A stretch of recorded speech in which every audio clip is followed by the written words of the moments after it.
Welcome to Behind the Dunes podcast. I'm your host, Connor, with Pete Popovich. Hey everybody, good to be here. Pete, how are you doing today? I'm doing good. It's a nice spring day in the Lowcountry, and you can't complain. Exactly. So, Pete, how long have you lived on the island? Moved here the first time in August 31st, 1992. Why I remember that date, I don't know. Maybe just because I'd never really been out of the Midwest, and to come to the Lowcountry was an eye-opening experience, especially as a teenager. I was here for a year, went back to school and finished, and moved back to Hilton Head permanently in 1995 in the fall, and I've been here since. So what's that, 27 years straight, and it'll be 30 this year total. So you're originally from Michigan. Mm-hmm. What brought you down here?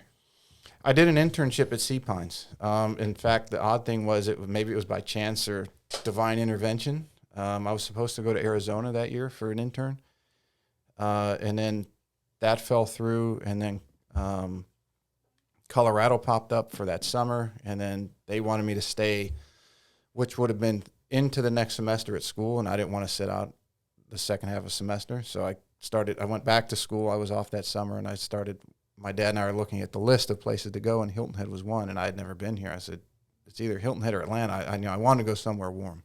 Right. And he just said, look, Atlanta's a big city. You can get lost in that.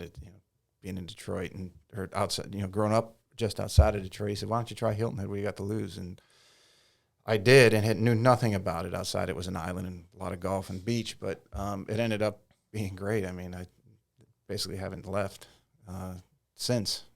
So the island's kind of stuck with me. You were playing on the golf team when you were at Michigan, right? High school, I didn't play on the golf team at Ferris. They only had one season, Right. And it made it difficult, especially during tryouts. And then I was on internships for this last 2 years I was there, so I wasn't there for the season, so which is fine. I mean, looking back, while you're there, you kind of wish you could have played at that level of athletic. Right. But looking back, it's like, did I really want to spend all that time training, traveling, everything else, and missing out on the college experience, so to speak? Because I multi-sports in high school, and we were very good at particular basketball for the eastern region of Detroit, the suburbs. And, our practices were 2.5, 3 hours long sometimes and 6 days a week. And by that point, I had a taste of what upper-level athletics was like, and I just didn't want to continue with that, at least at that time. So when you came down here, where'd you first live? Let's see, I lived at Hilton Head Four Seasons, where anyone who's been here that came in the 80s or the early 90s, almost everybody started their Hilton Head life probably at Four Seasons, which is right down the road from our offices. And in fact, that complex was the trigger of why Hilton Head passed legislation on density and building on the island. They did not want it to turn into a Myrtle Beach. Going back to when the town was incorporated in the mid-'70s, Ben Rakusin was the first town mayor. And I knew Ben was in the CIA for his career, and my uncle was in the CIA, and they were in together. They knew one another. In fact, when I moved here, my uncle called up my dad and said, tell Pete to go look up Ben Rakusin. He's an old CIA buddy. And then when I get down here, I found out he's the mayor, which was kind of Small world, right? Small world. Like, okay. Ben and I didn't connect until later when I got into the real estate business. But not to get off on a tangent, but a real quick story about Ben and how sharp he was minded and the good things that he did for the island outside of having the foresight with some other people to identify what they wanted the island to be very early on and what they didn't want it to be. But so this was, when I finally met Ben when I got into real estate, would have been, let's see, I called him when I got here in 92, and I didn't get into real estate full-time until 2006. So that would have been 14 years. Yep. So it was 14 years later I actually met Ben, that we didn't just talk on the phone. And when I introduced myself, he said, "Oh yeah, you're Pop's nephew." He said, "I remember we were supposed to get together." And I'm thinking to myself, that's pretty impressive, because I had called him originally when I was leaving town for Christmas and said, "Hey, my uncle told me to get in touch with you. But I'm leaving town for Christmas and New Year's. When I get back, we'll get together." We never were able to connect until 2006. And he said, we were supposed to get together for a drink a few years ago. So that was pretty impressive. At the time, he was in his 80s. so that he could remember a nobody like me on an instance where we only had a couple phone conversations, and specifics about that was impressive. But to get back to Four Seasons, that was the first place I moved. And then back then in Hilton Head, and still today, all the action is on the south end, right? So almost 100% of short-term rentals are from Folly Field Road to Sea Pines. And back at that time, all the food and beverage, or most of the workers, the tennis pros, the golf pros, the bartenders, the waitresses, and so on, would all live in the Forest Beach area because you had a quick ride anywhere. And in Bluffton, there was really nothing in Bluffton. Yeah. Right? It was a blinking stoplight for what is now at the promenade. In the north end of the island, you would hardly ever go there unless you had to go to Walmart. That was usually on Sunday. So I quickly realized that, and I ended up living in Ocean Breeze off South Forest Beach. Yep. And I lived there for quite some time and hated to leave. I mean, when I had to go back to school, I mean, you're going from Hilton Head in the spring and back to Michigan, in northern Michigan, not even the southern part, but I mean the northern part of the Lower Peninsula. It's like, God, I think I'd probably gotten some depression or something as a 20-year-old kid. Right. That was not very fun. Going back from this to what, snow? Yes, I mean, and it was just the mindset of I didn't mind working. I enjoyed being out in the world, so to speak, as opposed to being in the college atmosphere of, which is a learning environment, but it's everybody wants to go party. You know, it's like, okay, we'll go to class and we're gonna study for an hour or two, but then we're looking forward to where's Monday Night Football the best place to go and drink beer? Who's got the biggest party this weekend? I mean, that was fun once in a while, but I enjoyed more being on Hilton Head working, but then having the opportunity to go watch golf instructors or talk to people like Ben and people who had been out in the world and were world class at what they did, and be able to pick their brain and sit down with them. Because at that time, Hilton Head, and it still is to some extent, Hilton Head was was a very prominent word that held a lot of meaning, and that locals took care of locals, but you obviously took care of the tourists in season. And back then we were designated seasons, more or less. Like the winter was an off season, right? Like literally from the middle of October until the middle of March, it was off season. You had a little rush at Thanksgiving, you had a little rush at Christmas and New Year's, and then basically you shut the water off. And there were a number of restaurants and businesses that would close until mid-March, and they would all get going again. But that was the time that you got to meet a lot of locals. A lot of people would hang out at either Enchiladas or at Riley's, because the Riley family has been here for, I think, 50-plus years. And, right. And what I thought was very smart for their part, which doesn't seem to hold or true as much anymore, is back then they gave all the tennis pros and all the golf pros a 15% discount on food. So naturally, where did all the people who worked in the golf and tennis industry go to eat, especially in off season? So you met a lot of people who lived here year round. You got to develop friendships, and then when season kicked off again, everyone was so busy that you had to focus and do your thing. But then when things slowed down, at least you had networking that you could go do other things. You could go fishing, you could go kayaking, play tennis if you want to do all the things that Hilton has known for. So with all of that, like you said, everything was focused more on the south end. That's basically where everybody lived. Mm-hmm. Now the north end of the island is exploding. Yes. How has that changed? Like, talk me through like your time from here, like seeing it grow. Like, yeah, I think the credit fallout changed everything in the area, in the state, in the nation, in the world forever, and that it's like a phoenix, right? I mean, this island's been here for better part of 50 or 60 years. So what ended up being a very difficult and negative time provided opportunity for, hey, what can we do and what can we make better? Now, whether you're pro or anti change, there was a big change in the area. And in talking to people as I make my calls during the week and talk to people here in Palmetto Dunes or around the island who have lived here for 20, 30, 40 years, they don't like the change, and it's understandable because when they moved here, the dynamic of the island was very small. I think there was 20,000 full-time residents, maybe 11,000. We were talking about this last night when we were down at Caligny having ice cream with some people.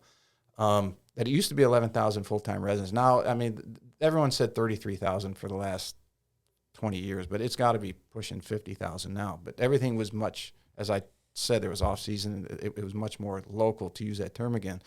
But as things provided opportunity for development, and as people who had helped build the island got to the point where they wanted to retire, or they had just done it for decades and they wanted to move on to do something else, spend time with their family, or the litany on the list of things to do, they were selling their businesses or selling their properties or all those things to what eventually I would assume, and I don't know the details, would be larger investment houses, hedge funds, things like that, to where now you have the Shelter Cove Mall, which is, they've got the park, and they have it's an outdoor walking mall compared to everything inside that was built, way back when. That was a thing to do in the 70s and 80s, but now it seems to be outdoors. So you have, it's just the generational shifts that we see throughout society. And I can see where, and I guess has transgressed that time where I was here I was lucky enough I was here at the end of old Hilton Head. Right. Like the early 90s to the mid 90s, that was the tapering off of the original Hilton Head. And obviously I've been here to see the growth and development of what I guess would be called new Hilton Head. And you can see the pluses and the minuses of both. And you can see why some people were irritated and some people are happy, but that just happened. That's just life, I think. Things change. But your question on the north end of the island, I mean, there was nowhere else to build. Right. And the north end of the island was largely an untapped resource. It was where the land was. Right. So, and the development down there has been, in large part, residential. There's been some timeshare put down there back on Squire Pope Road and the backside of Hilton Head Plantation. And then most of the housing development has been along, the Spanish Wells Road and that whole corridor. Yep. Back in that direction. So it's nice to see that things are still growing, because, if you're not moving forward, you're staying stagnant, and that's never a good thing. Yeah. So you went from the island, now you're out in Bluffton. Mm-hmm. What made you switch from island out into Bluffton? When it came time to buy as a young person, and that was, that I was still in my 20s. My brother had moved here. He's about 6 years, 5.5, 6 years younger than I am. And we were looking to get something because we were renting on the island, and the only place we could afford to buy was Bluffton. Right. And not just Bluffton, but, I mean, Westbury Park, where you and I both live now, was on the outskirts of Bluffton. I mean, everybody said when I bought there in, it was March 31st of 2002. Man, you were crushing it with dates. Yes. I mean, there's certain dates you remember in your life. You buy your first house, when you move to a place that you end up being. You'll remember the day of your wedding, I hope. Whenever that is. Whenever that is. But, I mean, it wasn't just Bluffton. That was the outskirts of Bluffton. You got to remember, back then, the promenade wasn't built yet. I think it was an idea. It was probably in the planning stages. I'm sure Jackie Orlando, who's with us now at the company, her husband, Mark, was a town planner. I'm sure she might be able to talk to that a little bit on how far advanced that was. But ground had not been broken yet. Bluffton, Old Town, was still a flashing stoplight at the nickel pumpers. So Westbury Park was considered way out there, like country. Like, why do you want to move to the country? Kroger wasn't built yet.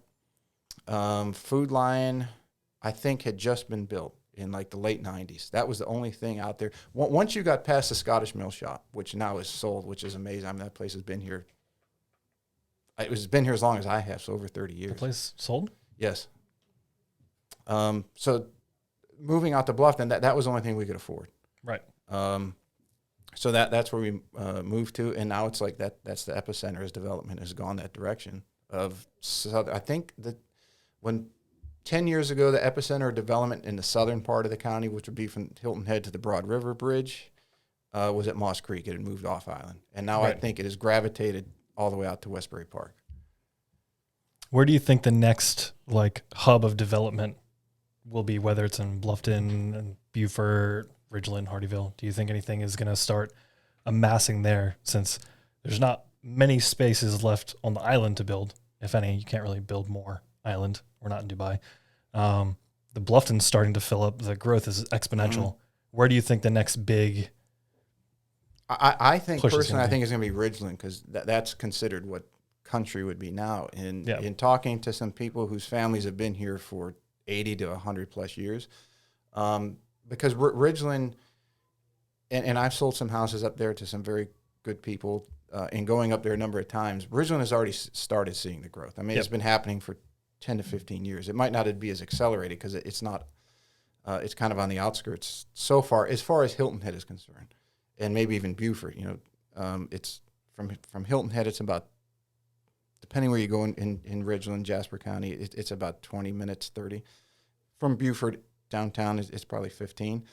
But in talking to some of these families who have lived here for decades, Jasper County has a lot of tracts of land.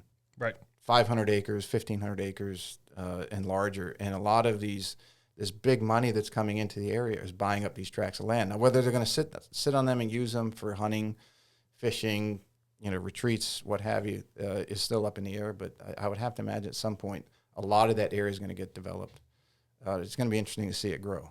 So if somebody is looking, let's say they can't afford in Bluffton the same way 20-some years ago I couldn't afford in Hilton Head. If they're looking for the next area, I would, and they plan on being here for a long time, I would say Ridgeland would be a viable option. What have they built up there recently? Well, you've got, it used to be, because I used to drive up there on days off just to see what's in the area. Right. It used to be the only grocery store was the Piggly Wiggly, which is right on Main Street in downtown Ridgeland. And now a couple of the clients have told me that they have another grocery store, a little higher end, so to speak, like along the lines of a Fresh Market. I think it's Lowcountry Fresh or something like that. Oh, it's not the same as the one on the Bluffton or Buckwalter Parkway. It's a different brand, but it's along those same lines, right? I believe they like to get local farmers to bring their produce or sell anything that's developed or grown within a 90-mile radius. But I mean, Congaree Golf Club's up there, which, for the golf fanatics out there, the RBC Canadian Open was played there last year. Kind of odd the Canadian Open played in South Carolina. And that's owned by, well, it was two billionaires. One of them passed away, but they have unlimited resources. So they are buying up land and houses around the area, which is helping. Well, again, if you look at Ridgeland, I'm sure there's some people who don't like that development. They want it to be rural and on the outskirts like it always has been. I'm sure there's some people moving in or enjoy seeing the development and the improvements to infrastructure and things like that. Congaree is the big one. I believe they've always had their small airport up there. But it's just, developers, and I think they're looking at the demographics of more of the working class who are living there. The type of homes being built, they're from what I see, are anywhere from 1,500 square feet to 2,600 square feet. That those people are going to be working. It's easy for them to get to Beaufort. It's relatively easy for them to get to Hilton Head, and even in some way, shape, or form to get to Savannah. Speaking on airports, how do you think the expansion, now we're going to go back to Hilton Head, the expansion of our airport on Hilton Head has influenced growth in the area too, to go along with Savannah? Have they expanded that anymore recently? I haven't followed as much as I should. I see that where they add different airlines, and I know that they can get larger jets. I think that they're waiting.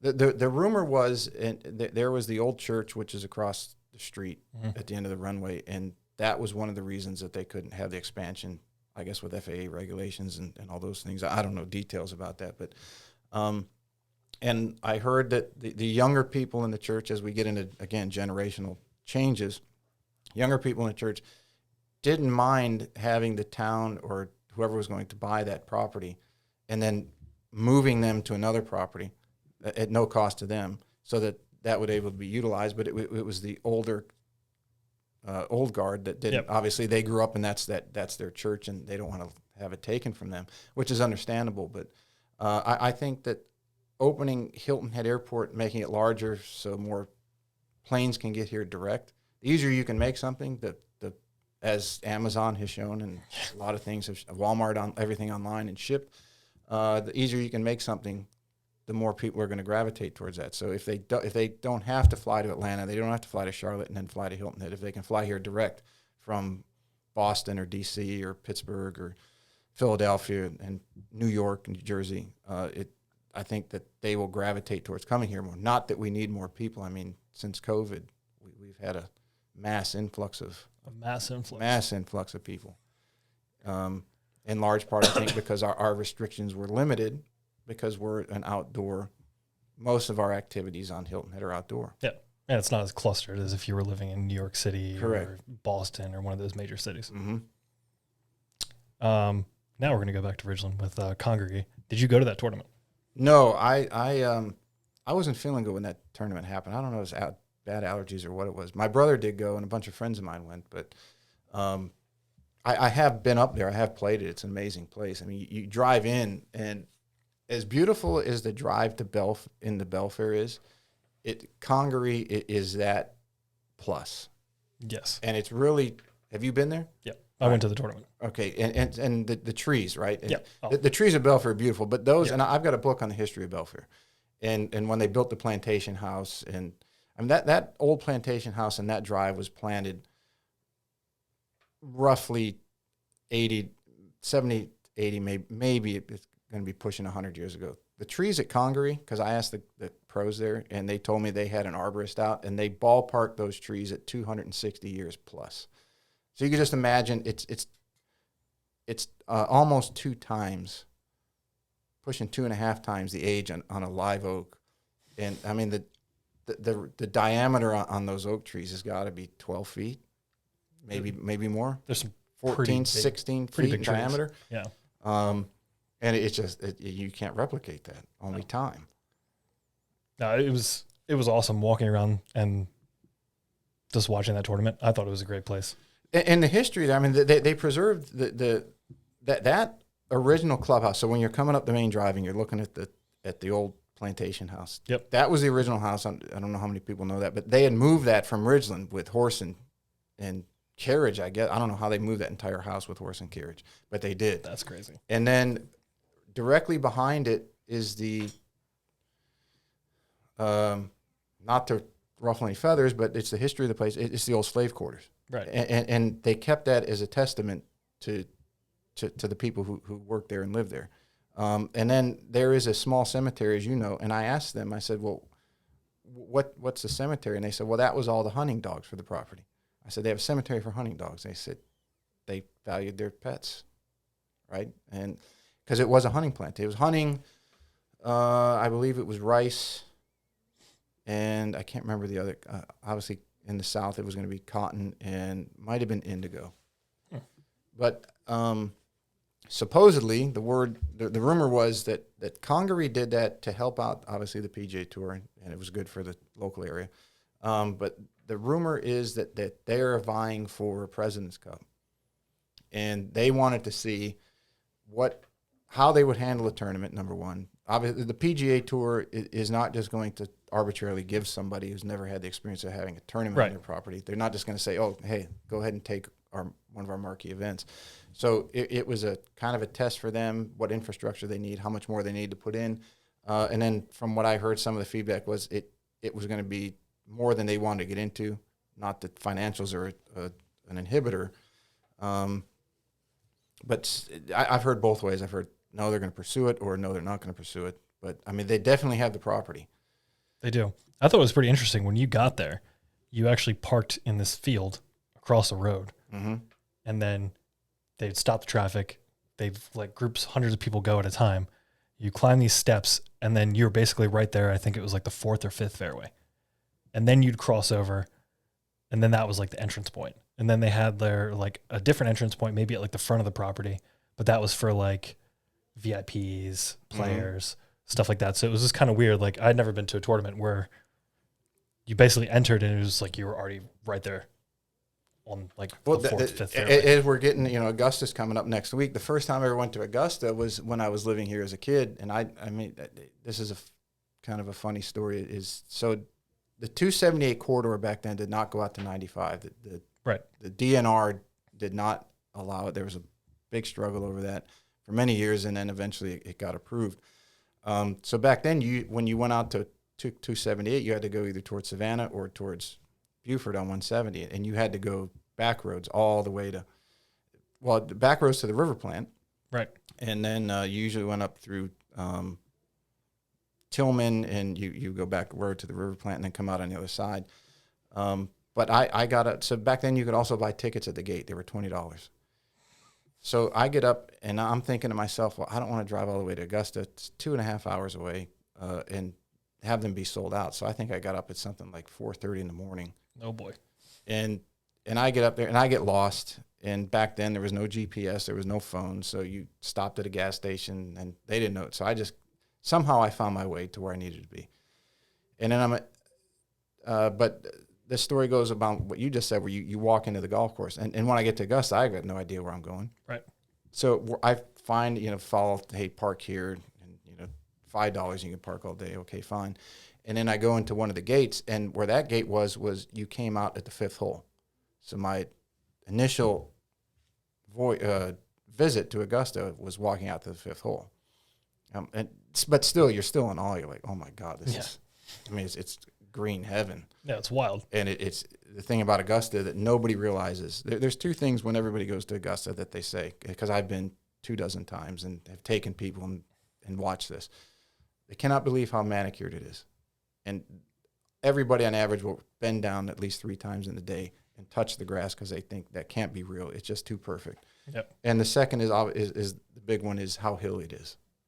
I think from the 10th tee to the 10th green is something like a 12-story drop, 12, 15, something like that. It's ridiculous.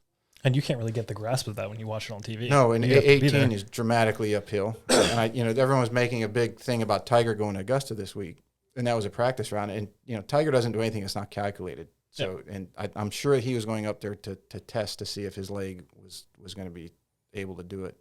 But anyway, my story about Augusta. So I'm there all day long. I mean, I didn't leave till I finally got there. I think it was 7 in the morning.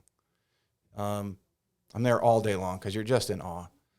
And I think I leave there. I ate dinner at the course. The pimento cheese and it's true. It costs you like, back then it was like $1.50 for a chicken sandwich. Yep. But then I leave and I'm on cloud 9. And I said, well, I'm not going to take those back roads back because I don't want to get lost again.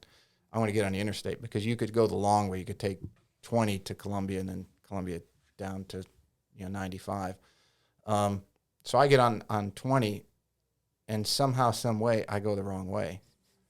And I don't realize it until I see the sign that says Macon County.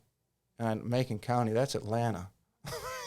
So naturally, I'm like, you got to be kidding me. So I, of course, turn around. And by the time I get back, it's like 11:30 at night. Oh, boy. So I left at 4:30 in the morning. I got back about 11:30 at night. But it was first time to Augusta, and it was all good. It was just a very memorable experience. Yes, and I have not forgotten that since. Speaking of Tiger, do you think he's going to play? Oh, yeah. The word out now is, because I was looking at social media today that he played and he did fine. So I would have to say he's going to play. And the ironic thing is, you go back to last August at the PGA. Phil wins the PGA. Tiger's out, right, indefinitely with his leg. Right. And now fast forward to today, and now Phil's out for whatever whether they asked him not to come or he's fixing and trying, whatever he's doing. Yep. And now Tiger looks like he's in. It's just a complete reversal of fortune and misfortune. Do you think Tiger makes the cut? Ooh. I had this conversation with Doc Sasha McKenzie the other day. I wouldn't put it past him. If one thing we've learned about Tiger Woods is you don't bet against him. That's very true. Unless you want to lose. Yeah. And that's a very special place. It is. It seems to do special things for people. Exactly. So how wild would that be if he won? Oh, God. The world would explode. It would. I would honestly be one of the coolest sports experiences, or like things to go down in history. I mean, when he won in Atlanta at the Tour Championship, and he had that Pied Piper where the crowd just followed him up 18, you didn't think it could get any better than that. And then he goes and wins at Augusta the next spring, and it's like, and I'll go out on a limb and say I just think that was. Everyone says he's going to win again because he's Tiger Woods. I think he'll if he wins a PGA Tour event, I think some people will be surprised or at least happy for him, and some people might say, well, okay, it's Tiger, we're not that surprised. But I think him winning that Masters and doing it where his kids could see him, I almost view that as like a a greyhound catching a rabbit, and like something internally has shifted, and that golf is not his number one priority as much as it was before. Right, his kids and his family are, and rightfully so. But he has done it for so long and so well, and he's so efficient and so good, and so he has more skills than anybody, that he just might be that much better and able to do it, even though it's not his focus like it used to be. How do you think his son's going to end up doing? Well, that's a difficult one, because the thing that makes Tiger who he is was the mental side, and to grow up where and obviously Tiger had, it's not that he struggled, but he had challenges to overcome at that point in time in the country's history and his background and his ethnicity and race, where it's different today, where Tiger's family, Tiger didn't come from money, and overcoming those things. I think he even pointed that out in his Hall of Fame speech, where he wasn't even sure if he was going to go to college. I mean, here you got probably the number one junior in the country as a junior in high school, and he's not sure if he's going to go to college. And I don't think his son has any doubt that he can pick any college in the world he wants to go to. It's not like money's a factor. So a different set of circumstances and challenges, but obviously the kid will be very good and have every opportunity to succeed. But it's like, okay, someone coming up who's equally as talented and has that extra desire and has to overcome, if you put him head to head, that would be, who would you bet the money on? The kid who has fought tooth and nail, like Tiger more or less had to, or the kid who worked very hard, I'm sure, but didn't have as many obstacles and challenges to get Right. past. I mean, he's got like a 6-hole course in his backyard. Right. I would hope he'd be pretty good. I'm sure his dad will mentally prepare him. Oh, yeah. The same way that Earl prepared Tiger. Yeah. Do you think he'll win on the PGA Tour? Charlie? Yeah. Oh, that's, what is he now? 12 or 13? 12 or 13. Yeah. 7 years from now, that's a hard one. I would say yes. You have to, just the lineage and the tutoring he's going to get. Yeah. And he's playing against his dad, and he's playing against Justin Thomas, who's a very good family friend. I would have to say yes. The thing that I would wonder about is, because he's grown up with it and because it's such a big part of his life, is that his pursuit? Is that what he really goes into? Because he's been around it. That's just, most kids, boy or girl, it doesn't matter what field they choose to go into, but I don't see it all very often happening, especially when somebody is at the best in the world or the best of all time, that they follow their parents into that. Whether it's too overwhelming or what, but they don't have the same. I mean, you're talking about a once in a generation athlete. For their kids to do it is a tremendous amount of pressure. That's very true. It'll be very interesting to see if he even pursues that. Who knows? He might. He might say, "Hey, Dad, I really like playing golf, but I like doing this better." Yeah. And he can always play golf. I mean, he can always stay an amateur. He can always play amateur events or just play with his buddies or friends or business, whatever it ends up being. But he might say, "Hey, I want to want to work for Tesla. I want to be an artist. I want to be an actor. Whatever. Fill in the blank." And I'm sure he'll do well based off the fundamentals that his parents instill in him. Staying on golf, how do you feel about the Saudi tour? That's an interesting question. As I sit there and follow the opposing arguments online, Brandel Chambly being one of them, he makes a very strong argument for the ethical side of that discussion. Part of me said, look, anything, and we're in the real estate business, so I don't mind competition because that improves everybody involved. Right. You have to, or you're going to get overrun. Always. Right. And or if your competition is subpar, it just makes you look better by what you do. So you and the help that you do with your photos and videos and 3D tour and all the things that we do here, I tell people that, for example, if I go on a listing appointment, I say, look, my standard package is everybody else's platinum package. Like the sole mantra I have is, if you're going to do it, do it great. Yep. Do a great job. So everything is at a certain level that says everyone else, like I said, everyone else's platinum is our standard, and the negotiation and everything else go on top of that, the ability to do so. So I don't mind competition in that way, but the argument is made of the ethical standards of the group behind funding this. So I mean, it's a difficult situation. I don't know, even if they get, and it appears some of the players are getting or up in age and they have some draw, but it's like, okay, even if they get it up and running and off the ground, how do they grow it? Because I think that's where that league is missing it. And whether you agree with the statement or not, I think Greg Norman would have had a stronger career, even though he had an exceptionally strong career.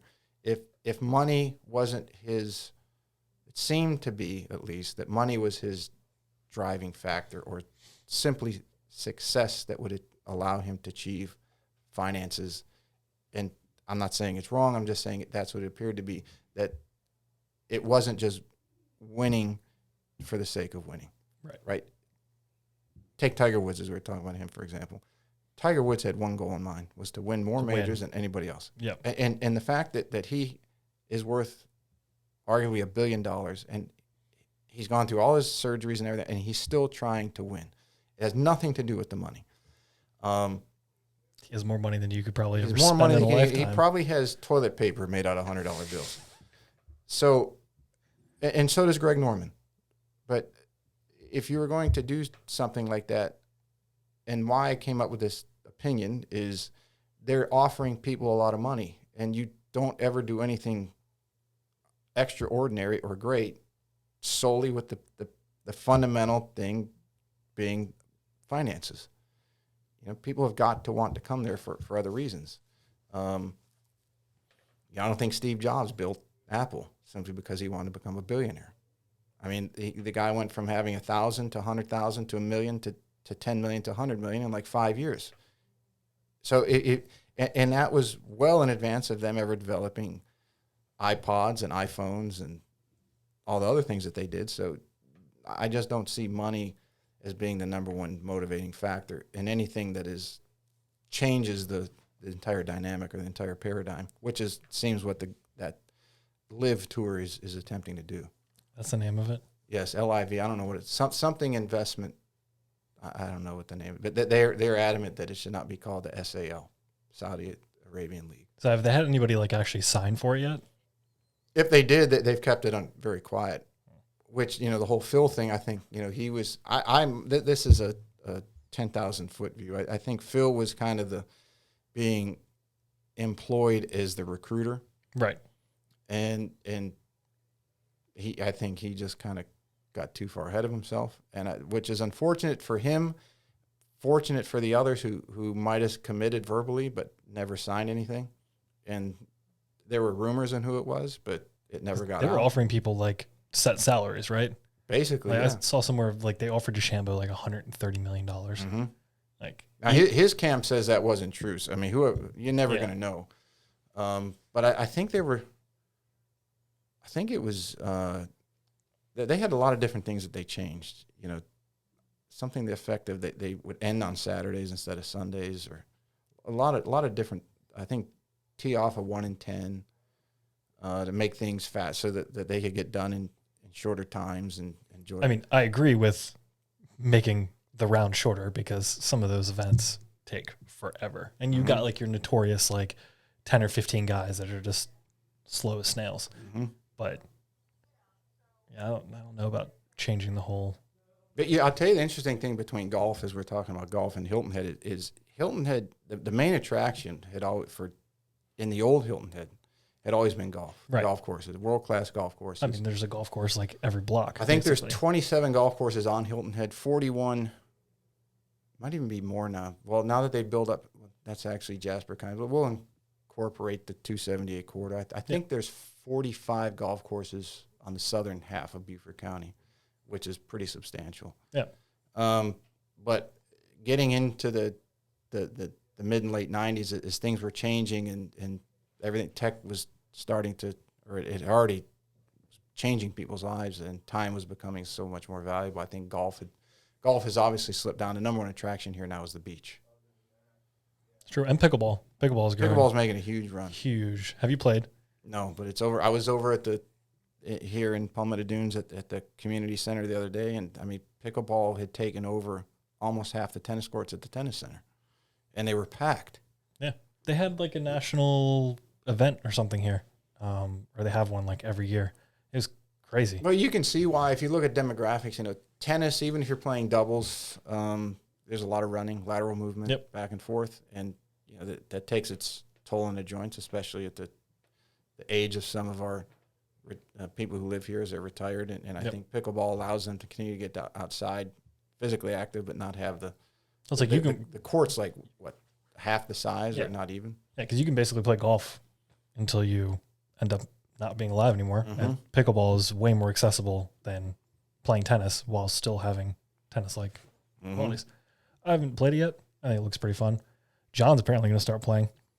So we've been talking every podcast. Everybody, pickleball gets brought up at least once. Yeah, it started. I think it started it did not start here as a raging thing. Right. People were coming here saying that this pickleball's really taken off, and then they started playing here more and more, and then it's a craze. I mean, everybody's like, "You play pickleball?" Like, no. I'm going to have to try it.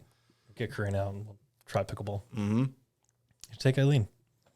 I might. I mean, she's a tennis fanatic, and she's feeling the effects of if she doesn't play tennis for a while, and then she goes and plays, and she finds it hard to walk the next morning.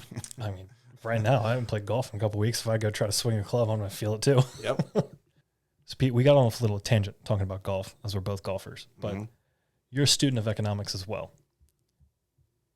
How do you think the market has changed in Hilton Head from like the 2008 downturn to now?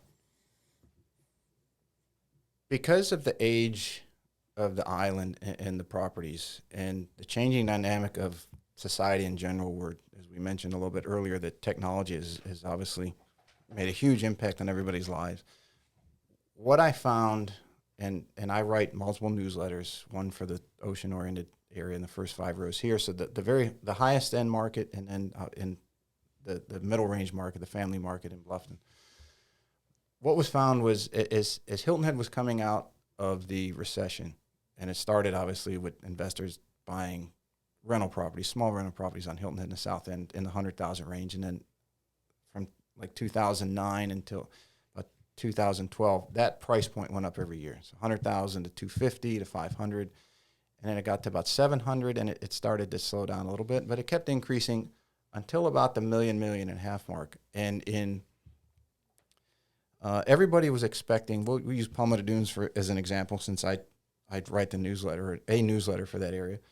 The market had seen noticeable appreciation across all spectrums, and the wave, as we call it here, meaning sections go in waves. They catch a wave and their values jump, and then people look at something else, and then that wave holds steady for a while or even recedes, and then it just constantly goes up. But what we saw was everyone expected after 2015 that the $1 million and up, so $1 million to $5 million market was going to see their jump in 2016, and it fell flat. In other words, Leamington, which for some of those who might not know is the private section of Palmetto Dunes, meaning no short-term rentals. Mariners is the section of homes where you can rent weekly. Right. Short-term.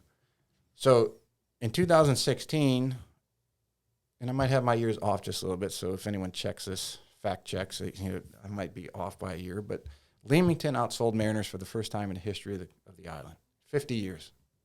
And everybody wondered what the hell happened. But what we started to see, which is prevalent now, is the dynamic of people who had the money, even after the recession. So mostly people who had worked their entire career or had received an inheritance were moving here more permanently, and they didn't want to be next to a house that might be rented on a regular basis. So I'm like, okay, that's kind of eye-opening. But then the next year, so 2017, 18, 19, things were trending back up, even in the multi-million-dollar home market, but not trending up to the level that we had seen on appreciation from the market crash. So for 10 years, everything was progressing at a certain rate, and depending what segment of the market you were talking about, it was anywhere from, say, 4 to 7% appreciation, the market as a whole. Yet, as we got into the bigger properties, we were not seeing that in those 3 years, 17, 18, 19. And I'm looking at this, and as I talk to owners in those areas about selling their properties and what the market was doing, and they're like, well, why is this happening? And so I have somewhat of a background in economics, and I wanted to look at what was going on. And what we were seeing simultaneous was places like Daniel Island in Charleston compared to Sullivan's Island. The same thing was happening, where Daniel Island was selling multi-million-dollar houses like we were selling $300,000 condos. For our area, Palmetto Bluff was outselling ocean area of Palmetto Dunes, Sea Pines, Forest Beach, Folly Field, Singleton Beach, that area, by quite a large margin, meaning second row river lots in Palmetto Bluff at that time were selling for $800,000 to $1 million and over $1 million, depending on the size, where second row lots in Palmetto Dunes were struggling to get $700,000 to $750,000. So it's like, okay, there's $800,000 minimum to $1 million plus. Why is the ocean? So, you start looking at these things and you look at what causes people to do things. And as it relates to economics, everything is, you have resources, you have capital, you have manpower, you have all these different things, time being one of them. Well, if you looked at the national and the worldwide dynamic of, we've got our phones all the time, we're always on emails, we're on our computers, we're being bombarded with information, whether that's a good thing or bad thing. And time became such a valuable resource to people that buying something new was where they didn't have to do anything, where it was more or less turnkey, even if they had to pay 10 to 20% more, was more valuable to them than buying something for 30% off if it was at the ocean. So time and money, or time had taken over as the number one resource in buyers' minds, and location, which was always the number one determining factor in real estate, and finances fell down the list. So there was a shifting of what resources were most valuable. And I've written about this many times in articles since then. As that dynamic changed, in other words, that the prices of new development were exceeding 25, 30, 35% of the value of, let's say, something near the ocean on Hilton Head, buyers got to the point that said, well, maybe we can start shifting, because at 30% of our money, that's quite a bit more. We can maybe adjust our schedules that we can buy something. We don't mind remodeling it, because the advent of shows such as Property Brothers, Joanna Gaines, Homes on Homes, I mean, those things are all huge. So now people love to do that. And they better, more so, they understand they can do it. So there was a shift in the economics of it, that once the prices of those new communities got too high, then the prices on Hilton Head of the older homes became much more appealing. And you got to remember, people at that price point have the means to put their money wherever they want to. And they are drawn, and the second part of that, they have more options than, say, you or I. Right. Meaning they have international options. They have, people are calling them constantly, hey, we have this widget, or we have this market, where you have this thing that you can put your money in, and you're going to make 15% return, where the stock market is going to make 6 or 7% return. So as they looked at those things, and they look at things a little bit differently, they're looking at, okay, Hilton Head $1 million plus or ocean-oriented market is in a depressed asset right now. Right or wrong, it is what it is. So that has the most opportunity. So they started segueing out of new development. Again, Hilton Head versus Palmetto Bluff, Sullivan's Island versus Daniel Island, they're two big examples for the Lowcountry. And you slowly saw that the older properties started selling, they started going up in value. In addition to that, the worldwide investments, they had been in those for, let's say, 3+ years. And those things were reaching their expiration date, so to speak. So as more people flocked to it and the values went up, investors started saying, okay, what's the next thing we can invest in? Because investors are looking for, they look for volatility, or they look for, all right, I'm up. Now where's the biggest potential for me to move that money and continue the growth? And that was obviously Hilton Head and multi-million-dollar homes. That had already started in 19, and it was a bullish market, meaning it was progressively going up at a very steady pace. Well, then you throw COVID on top of that. And by COVID, I mean nobody knew what was going to happen in the world or the market. So it very easily went the other way, and that the values crashed. But it just so happens that policies and us being outdoors and what this area offers, that the values just took off. So it was a perfect storm for the market as a whole, but in particular, it pulled the $1 million plus market out of the slump that it had been in since the recession and just catapulted it to now last I checked, there was one oceanfront house in the market in the entire island. Crazy. What do you think is going to happen over the next 5 years? I think that it's going to provide a once in, let's say, I won't say once in a lifetime, but a very great opportunity for people to buy and get some things that are very good for them and for the seller. And what I mean by that is, obviously the market is at a white hot pace, and it has been for some time, and everyone knows that the market is going to correct itself. Now, is it going to be a crash like in 2008? I don't think so, because there's not any circumstance out there that has pumped it up beyond where most people think it should be. So, but it's just an ebb and flow of economies. So when that's going to happen, I thought at the earliest it was going to happen third quarter this year. And now you take into fact that the world scene, the political scene, and all these factors play a role. These are all variables. Interest rates going up, inflation, all these things. The market will have a correction. Now, with that, depending on the policies that are implemented on what allows people to put their money in places that are going to continue to make money. So I think that investors are very strong in the market right now, obviously because rents are so high. Yep. But as we know throughout history, investors, and as we talked about, will pivot very quickly on what they think is the next thing that's right now is a depressed market and is going to come up, whether it's the housing market or whether it's commodities, whether it's stocks. So they're already looking, I think, because all the statistics show that investors are heavily in the market. And let's say that they're 10% of who buys in real estate.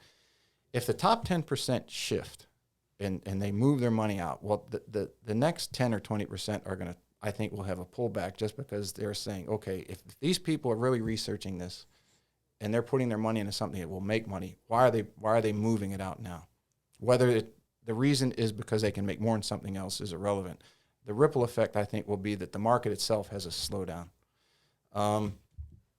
Whether you get on the political side or not, what happens in the economy. If the economy stays in inflation, I think that will help buyers and bringing the values down a little bit, compiled with investors moving. I mean, these are a lot of moving parts. If those two things happen, I think prices will start to stabilize more. Will they come down? Maybe, probably. But I think that it will be a more neutral market. I just think that it will be some time for people to adjust to their perspective on the prism that they look through. Right. Some people think, well, I'm losing a lot of money, I'm not going to sell. Some people will think, well, the market is volatile, I don't want to get in. But for those who realize that when there's volatility or when there's less buyers in the market, that's the opportunity for a buyer to buy. When there's less sellers in the market, that's a great opportunity to sell because you have less people competing. So over the next 5 years, I think that market's correction will stay stable. Whether the perception is stability or not, will stay stable for at least 4 years, regardless of who gets in political power, because we have seen over time, the number one thing we get in the fall is people say, well, I'm going to wait. I'm not going to buy now, or I'm not going to sell now because I want to see what happens with the election. Okay, well, the election's not going to change. It's not going to change the tax code, because if one party gets in, it's going to take them 1 year to look at what they want to change. And it's going to take another year to implement it. So there's 2 years there. So that's not going to affect you. So regardless of political association, whoever gets in, if they want to change something, they're going to change it. So over the course of that 5 year period, I think it's going to be a great time for people who either want to buy or they want to sell. It will be more fair. Right now, the scale is heavily favoring the seller.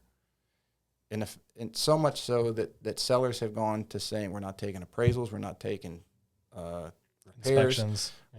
You either want this and you're going to pay our price for it, or you're not going to get it. And that's why I think there's going to be a correction, because using economics as the barometer, there has to be some balance in there.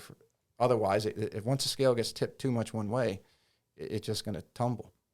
And then once it tumbles, when it does come back, it comes back more level.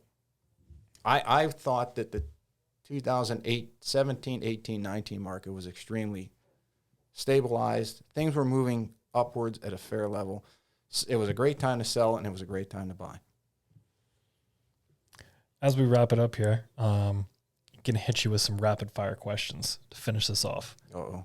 Favorite restaurant, where and why? Sage Room. Okay. On Pope Avenue. They've been there. I was there the first week they were open. The menu is wide. I mean, they have steaks. They're great. They have great steaks. They have fish. They have chicken. I mean, they have it's a wide array of things on the menu to choose from. And I have not ever been there or taken anybody or even heard anybody that said it was not phenomenal.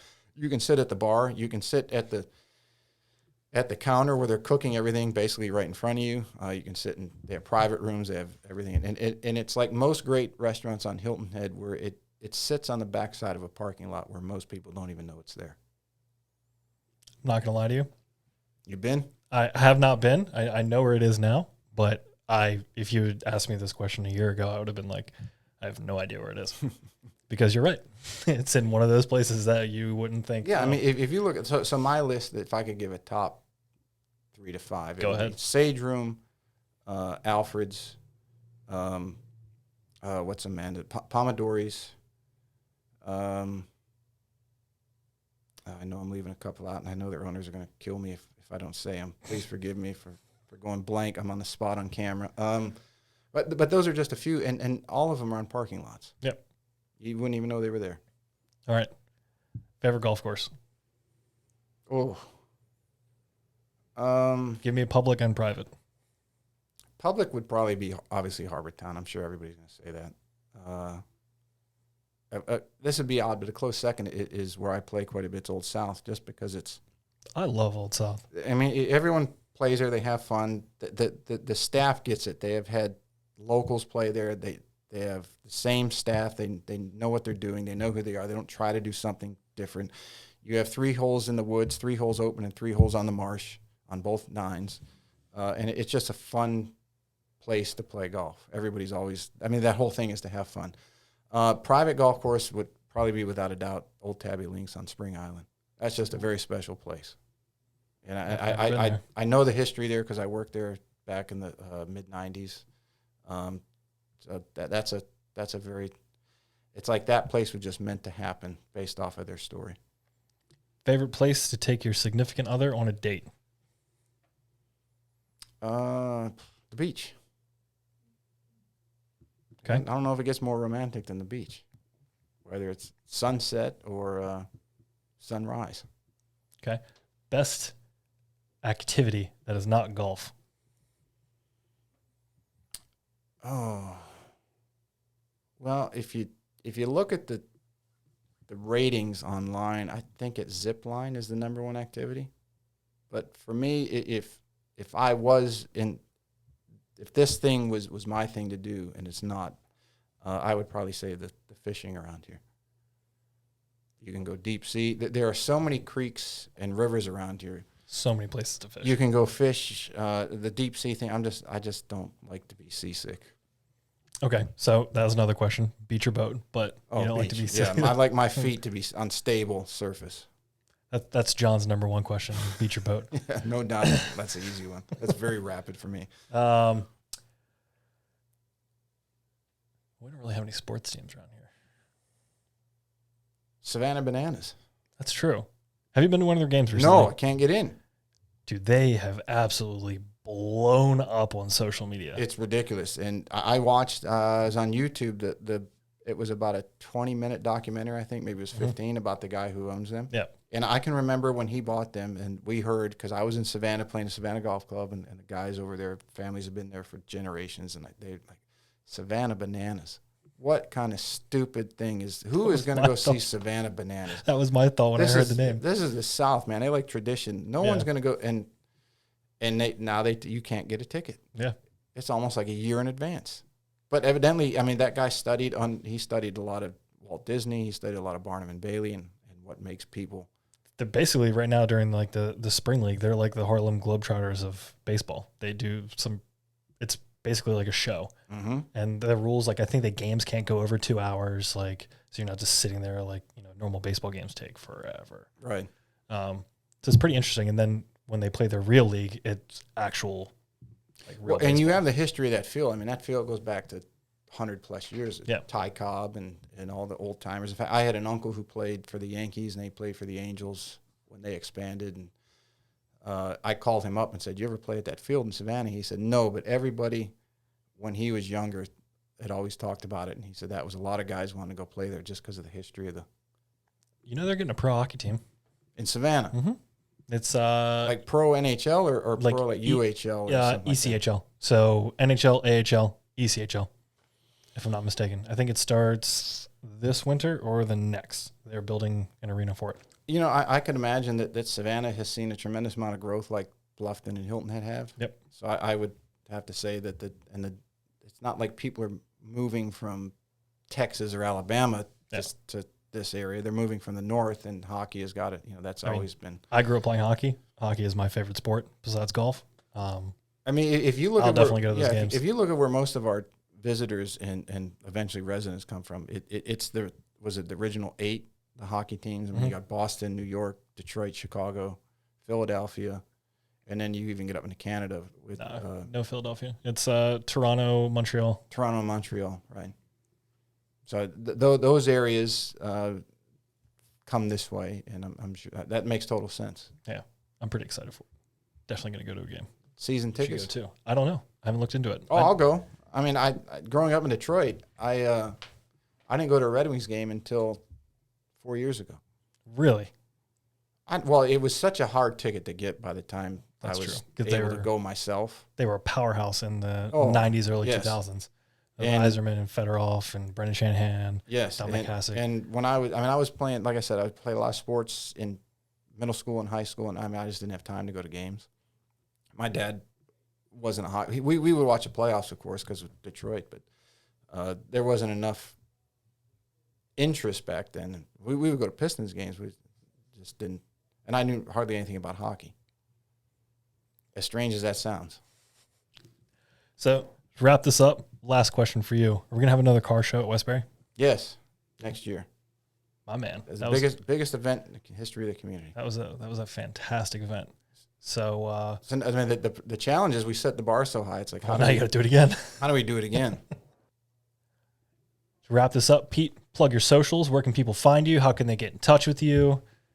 I have it under, it's not under my name. It's under PNP. It's my initials, Peter Nicholas Popovich. Real estate, that's the easiest one to find. Social media, post listings on there, post fun things to do around the Lowcountry, whatever's happening.